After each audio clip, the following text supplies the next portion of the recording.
ते फेसबुकवर तुमची व्हिडिओ पोस्ट बघितली. बर बर बरं ते छान वाटली म्हणलं. धन्यवाद, आभार आहे तुमचा. कामात हवं आहे? नाही नाही नाही, काय अडचण नाही. हां ते बरेच दिवस तुमचा व्हिडिओ वगैरे रील बघत होतो. बर. पण ते काय नंबर सापडत नव्हता तुमचा. बर बर. पण काल तुम्ही पोस्टवर पेजला दिला होता नंबर तुमचा. बरोबर बरोबर. बरं मग म्हणलं जरा बातचीत करावी. म्हणलं आपण बी खिलार गाय आणली 2 वर्ष झालं. आपणाला पण थोडी खिलारची आवड चालू अगोदर काय जर्शी होत्या. मग तुमची चांगली असती माहिती. बर बर, आभार आहे मनापासून तुमचा. आणि मग तुमच्याकडं म्हणजे बैल आहे काय? बैल पूर्वी होता. आता सध्या या चॅनलच्या कामामुळे बैल सांभाळता आला नाही. बर. एक अभ्यास चालू असतो आपला सध्या की वडिलापासून आणि आजोबापासून म्हणा जुन्या बऱ्यापासून पारख देखणेपणाची पारख. हा हा हा हा. देखणेपणाची गोष्ट आहे ना, ही गोष्ट कोणाला लवकर जमत नाही. नाही नाही जमत नाही, ती जुळत नाही. आम्हाला सुद्धा बरं का किती सांगतात पण ती नाही, ती नजर ती रक्तात आवड असावं लागतं. हा, नुसतं ती गायन माया म्हणून नुसतं प्रेम करून जमत नाही की जगातली पैसे मोजताना खिशात हात घालताना त्याचं रूप बघते. नाही ना होय, सगळ्यात देखणी जात म्हणून आपली खिलार प्रसिद्धच आहे, त्यात वादच नाही. हो. बरं तुमच्याकडं ही म्हणजे तुमच्याकडं तांडूरच्या बैलाची तुमची ॲडव्हर्टाईज असते काय? असे काय नाही विशिष्ट, फक्त अभ्यास झाला म्हणून मी जरा एखाद्या गोष्टी रिपीट करतो. बर ती मग ही सिद्धापूर आणि तिकोंडीची खाण वेगळी आहे ना लाईन? बर.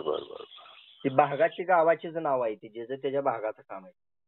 हा. मग ते मग आता सध्या प्रसिद्ध असलेली त्या तिकोंडीचं लय सांगते हो, म्हणून म्हणलं. आता प्रसिद्ध ह्या शब्दाखाली 1-2 गोष्टी येतात. आता अलीकडे चॅनल भरपूर आलेत, कॅमेरे भरपूर आलेत. होय. मग आता चॅनलचं काम केल्यानंतर फोटो अति चांगला येतो, एखादा व्हिडिओ अति चांगला येतो. होय ती त्याची किमी आहे, बरोबर आहे. परत तो सांभाळणारा मालक जुना जाणता असला, चांगला असला तर त्याला अजून ती भर पडतो. मालकामुळे बैलाला भर पडतो. आयला या वयाच्या माणसाने ही गोष्ट केली. मग ती चर्चेत येण्यासाठी ह्या गोष्टी कारणीभूत ठरते. कुठल्या? कॅमेरा आणि ती सांभाळणारा मालक.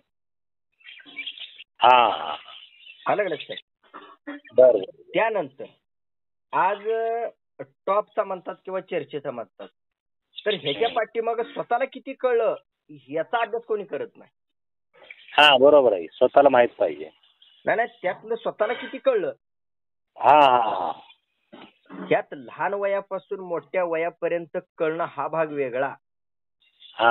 आयता तयार झालेला बैलाच्या पाठीमाग लागून चर्चेत आणणं, चर्चेत आला म्हणून सांगणं किंवा प्रसिद्ध झाला म्हणून सांगणं किंवा ह्या भागात जोडच नाही म्हणून सांगणं हा भाग वेगळा. आणि लहानातनं बैल ओळखणं हा भाग वेगळा. म्हणजे वासरापासून. मग एखादं जनावर कसं असतं किंवा गाई किंवा बैल कशी असते, त्याच्या विशिष्ट काळात निम्या वयात कोणालाच कळून येत नाही. ज्या वेळेला त्याची शरीरसृष्टी बनते, त्याला शिंग वळून येतात, त्यावेळेला त्याचं रूप एक चांगलं दिसतं म्हणून सहज माणूस चांगला आहे म्हणते. बरोबर आहे. मग अशा पद्धतीनं चर्चेला येणं, चर्चेला आणणं हा भाग वेगळा. आणि आज अंगोपती त्याचं रूपच चर्चेला आणून देतं किंवा त्याच्या अंगोपतीची खमखमी असते, रक्त असतं सळसळतं एखाद्या बैलाचं, ते चर्चेला आणून वेगळं देतं. मग त्याच्यात चर्चेला आणणं, चर्चेत येणं हे सुद्धा प्रत्येकाच्या एक अभ्यासाचा भाग आहे. ज्याची त्याची आवड निवड वेगळी आहे. त्यामुळे आपल्याला काय पाहिजे, आपल्याला काय जमलं हे कळलं पाहिजे, मग टॉपचा कळतो आपल्याला.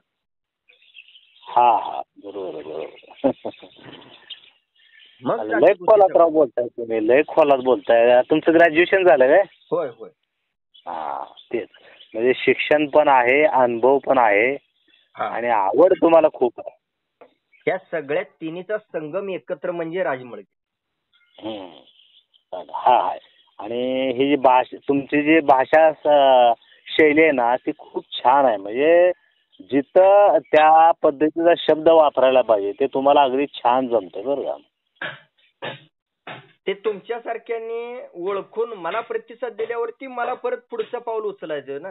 हो बरोबर आहे की. हो कसं असं प्रोत्साहन देणं बळ वाढत असतं ना. हा तसं तुमचं काम आहे. आणि अगदी तुमची शरीरयष्टी सुद्धा बरं का तुमची शरीरयष्टी सुद्धा अगदी खिलार बैलासारखी आहे. बर बर बर. हा अगदी म्हणजे चेहरा तुमच्या चेहऱ्याची पट्टी शरीराचा बांधा आवाजाची शैली. आता तुमचा आणि आमचा भाग काय मी सवाळ्याचा आहे बरं का. बर ठीक. हा त्यामुळं काय लय लांबचा बी नाही.